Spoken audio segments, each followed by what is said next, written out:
إلا الله محمد رسول الله لا إله إلا الله محمد رسول الله.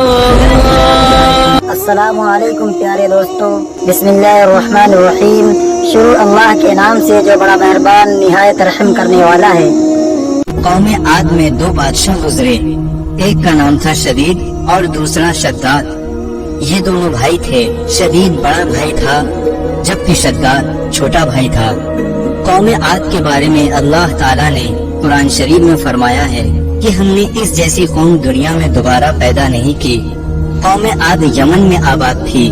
حالانکہ شدید اور اس کے لوگ مشرک تھے، شرک کیا کرتے تھے، لیکن کہا جاتا ہے کہ شدید بڑا ہی انصاف والا آدمی تھا. اس کا انصاف دور دور تک مشہور تھا. اس کے انصاف سے شیر اور بکری ایک جگہ پانی پیتے تھے. ایک دن اس کی عدالت میں دو آدمی آئے اور ان دونوں نے عجیب سے حالات سنائے. ایک آدمی بولا، میں نے اس آدمی سے قیمت دے کر ایک زمین کا ٹکڑا خریدا اور اس زمین پر اب میرا قبضہ ہے، لیکن جب میں نے اس زمین کی کھدائی کی تو اس میں مجھے خزانہ ملا، لیکن میں وہ خزانہ اس آدمی کو لوٹانا چاہتا ہوں کیونکہ میں نے اس سے صرف زمین خریدی ہے، وہ خزانہ نہیں. اس لیے میں یہ خزانہ اس کو واپس دینا چاہتا ہوں. دوسرا آدمی بولا، میں نے زمین اس کو بیچی ہے، اس لیے اس زمین میں جو کچھ بھی ہے وہ سب اسی کا ہے، اس لیے یہ خزانہ بھی اسی کا ہے اور میں یہ خزانہ واپس نہیں لے سکتا. اور میری سمجھ میں نہیں آتا کہ یہ خزانہ کیوں نہیں لے رہا ہے، کیوں بہانہ بنا رہا ہے. شدید نے ان لوگوں سے پوچھا، تم دونوں کی کوئی اولاد ہے؟ انہوں نے کہا، ہاں ہے، ایک کے پاس بیٹی ہے اور دوسرے کے پاس بیٹا ہے.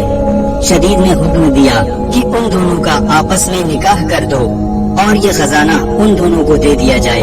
شدید کا یہ فیصلہ سبھی لوگوں کو بڑا ہی پسند آیا اور اس کے اس انصاف کی چرچا دور دور تک ہو گئی. حضرت ہود علیہ السلام نے شدید کو ایمان کی دعوت دی، لیکن اس نے سب کچھ ہونے کے بعد بھی منع کر دیا اور شرک کی ہی حالت میں مر گیا. اس کے بعد شداد گدی پر بیٹھا. حضرت ہود علیہ السلام نے شداد کو بھی ایمان لانے کے لیے کہا. شداد نے کہا، اگر میں نے تمہارا دین اپنا لیا تو مجھے کیا فائدہ ہوگا؟ حضرت ہود علیہ السلام نے فرمایا، اللہ تعالیٰ تمہیں اس کے بدلے ہمیشہ ہمیشہ کے لیے جنت عطا فرما دے گا اور تم پر اپنی رحمت اور مہربانی کرے گا. شداد نے جواب دیا، اپنی جنت تو میں خود ہی اس دنیا میں ہی بنا لوں گا اور وہاں عیش و آرام کے ساتھ رہوں گا. اس کے بعد شداد نے دنیا میں ہی جنت بنانے کا مضبوط ارادہ کر لیا. اس کے بعد شداد نے ملک کے کونے کونے میں یہ پیغام بھیجا اور حکم دیا کہ سب کے پاس جتنا بھی سونا چاندی ہے وہ سب کے سب اس کے پاس لا کر پیش کیا جائے. اس طرح اس کے پاس بڑی تعداد میں سونا چاندی ہیرے جواہرات جمع ہو گئے. پھر اس نے ایک خوبصورت جگہ کی تلاش کرنی شروع کر دی اور اسے وہ جگہ مل بھی گئی. وہ جگہ ایسی تھی جہاں کی ہوا جنت کی ہوا کی طرح خوشبودار تھی. اس نے ایک جگہ پر تمام ہیرے جواہرات جمع کروائے. ملک کے کونے کونے سے بڑے ہی تیز اور ہوشیار کاریگر بلوائے اور عمارت کی مضبوط سے مضبوط نیو ڈلوانا شروع کر دی. اس کی دیواروں کی لمبائی لوگوں کی سوچ سے زیادہ اونچی تھی اور اس کی چوڑائی اس کے کاریگروں کے حساب سے اس وقت کی سب سے چوڑی دیوار تھی. آسمان کو چھوتی تھی اور اس کی چمک دھمک سورج اور چاند کی مانند تھی. جب سے یہ دنیا قائم ہوئی تھی ایسی عمارت کبھی نہیں بنی تھی. اس کی دیواریں سونے اور چاندی سے بنوائی گئی تھی اور چھت سونے کے پتھروں سے سجائی گئی. اس کے ستون خوبصورت بلور سے مضبوط کیے گئے اور ہر چیز بہترین طریقے سے سجائی گئی. وہاں کی نہروں میں ریت کی بجائے انمول موتی بچھائے گئے اور وہاں کے پیڑ سرخ سونے کے پھلوں سے لاد کر مشک اور عنبر کی خوشبو سے بھر دیے گئے. جس وقت ان پیڑوں سے ہوتی ہوئی سوکھی ہوا چلتی تھی تو اس طرف کے رہنے والے لوگوں کے دماغوں میں خوشبو کو بھر دیتی تھی. شداد نے زمین پر مٹی کے بجائے مشک اور عنبر بچھوایا. اس کے محلوں کو چاروں طرف سے لال سونے سے ترتیب دے کر سجایا گیا. وہ جگہ صرف دیکھنے میں ہی خوبصورت نہیں بنائی گئی تھی بلکہ رہنے کے لیے بھی آرام دائک اور خوبصورت بنائی گئی تھی.